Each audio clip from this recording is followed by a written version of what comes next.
ഈ വീഡിയോയിൽ കുറച്ച് പ്രധാനപ്പെട്ട അപ്ഡേറ്റുകളൊക്കെ നോക്കുന്നുണ്ട്. സോ അതിലേക്ക് പോകുന്നതിന് മുമ്പ് നിങ്ങൾ ആദ്യമായിട്ടാണ് ഈ ചാനലിലേക്ക് തീർച്ചയായിട്ടും ലൈക്ക് ചെയ്യുക. 150 ലൈക്കിൻ്റെ ടാർഗറ്റ്. സോ എല്ലാവരും ആ ഒരു ടാർഗറ്റിലേക്ക് എത്തിക്കാനായിട്ട് ശ്രമിക്കുക.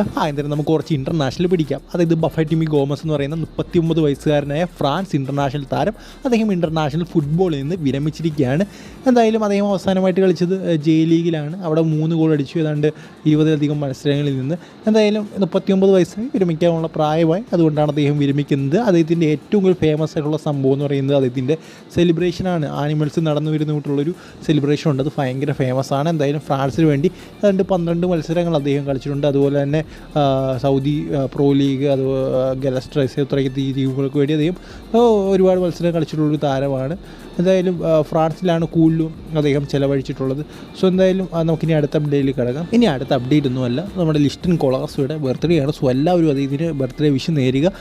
അദ്ദേഹം സന്തോഷ് ട്രോഫിയിൽ കളിക്കുന്നത് ഞാൻ കണ്ടിട്ടുണ്ട്. അവിടുത്തെ ടോപ്പ് സ്കോറർ ആയിരുന്നു അദ്ദേഹം. എന്തായാലും ഇപ്പോൾ മോഹൻ ബഗാനി വന്നു, അവിടെ മികച്ച പെർഫോമൻസ്. പക്ഷേ അദ്ദേഹത്തിൻ്റെ ഒരു പ്രശ്നം എന്ന് പറയുന്നത് നാഷണൽ ടീമിലേക്ക് വരുമ്പോൾ ആ ഒരു ലെവലിലുള്ള പെർഫോമൻസ് അദ്ദേഹം കാഴ്ചവെക്കുന്നില്ല എന്നുള്ള കാര്യം മാത്രമാണ്. എന്തായാലും അദ്ദേഹം നാഷണൽ ടീമിലും അത്തരത്തിലുള്ളൊരു പെർഫോമൻസ് കാഴ്ചവെക്കാൻ സാധിക്കട്ടെ. എന്തായാലും അദ്ദേഹത്തിന് ഇപ്പോൾ 26 വയസ്സായിട്ടുണ്ട്. സോ ഇനിയും ഒരുപാട് കരിയർ മുന്നിലേക്ക് കിടപ്പുണ്ട്. ഒരു 7-8 വർഷത്തെ കരിയർ അദ്ദേഹത്തിൻ്റെ ഫ്രണ്ടിൽ കിടപ്പുണ്ട്. അദ്ദേഹം അധ്വാനിച്ച് കഴിഞ്ഞൊരു 10 വർഷം, അതായത് നമ്മുടെ സുനിൽ ഛത്രിയെ പോലൊക്കെ അധ്വാനിച്ച് ഇവിടെ നിന്ന് കഴിഞ്ഞാൽ ഒരു 10 വർഷത്തോടൊക്കെ അദ്ദേഹത്തിന് സുഖമായിട്ട് ഫുട്ബോളിൽ പിടിച്ച് വയ്ക്കാൻ സാധിക്കും. സോ എന്തായാലും നമുക്കിനിയും അടുത്ത അപ്ഡേറ്റിലേക്ക് കിടക്കാം. ഇനി അടുത്ത അപ്ഡേറ്റ് എന്ന് പറയുന്നത് നമ്മുടെ അഭിക് ചാറ്റർജി. അദ്ദേഹം എന്താ പറയുക, സോഷ്യൽ മീഡിയയിൽ ഇപ്പോൾ ധാരാളം പേർക്ക് റിപ്ലൈസ് കൊടുക്കുന്നുണ്ട്.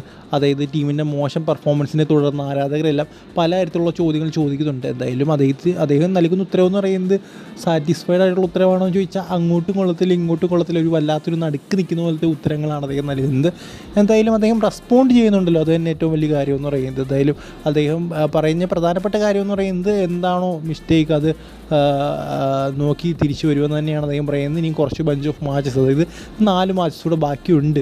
സോ 4 മാച്ചസ് ബാക്കിയുണ്ടെന്നല്ല, അടുത്ത ബഞ്ച് ഓഫ് 4 മാച്ച്, നമ്മുടെ അടുത്ത ഒരു ഇൻ്റർനാഷണൽ ബ്രേക്കിന് മുമ്പുള്ള 4 മാച്ചുണ്ട്. അതൊക്കെ മികച്ച രീതിയിൽ കളിക്കാൻ നോക്കും എന്നാണ് അദ്ദേഹം പറഞ്ഞിരിക്കുന്നത്. അതിലെ റിസൾട്ട് കൂടെ നോക്കി ബാക്കി കാര്യങ്ങൾ തീരുമാനിക്കാമെന്ന് അദ്ദേഹം പറയുന്നുണ്ട്. എന്തായാലും വളരെ പെട്ടെന്ന് തന്നെ ടീമിൽ മാറ്റങ്ങൾ വരണമെന്ന് ചോദിച്ചു കഴിഞ്ഞാൽ നമുക്ക് ഈ ഒരു 4 മാച്ചത്തോടെ നോക്കണം ഇനി വരാൻ പോകുന്നത്. സോ അതിലെ റിസൾട്ട് അനുസരിച്ചിരിക്കും ഇനിയും മാറ്റങ്ങൾ വരുത്തണമോ വേണ്ടയോ എന്നൊക്കെ തീരുമാനിക്കുക.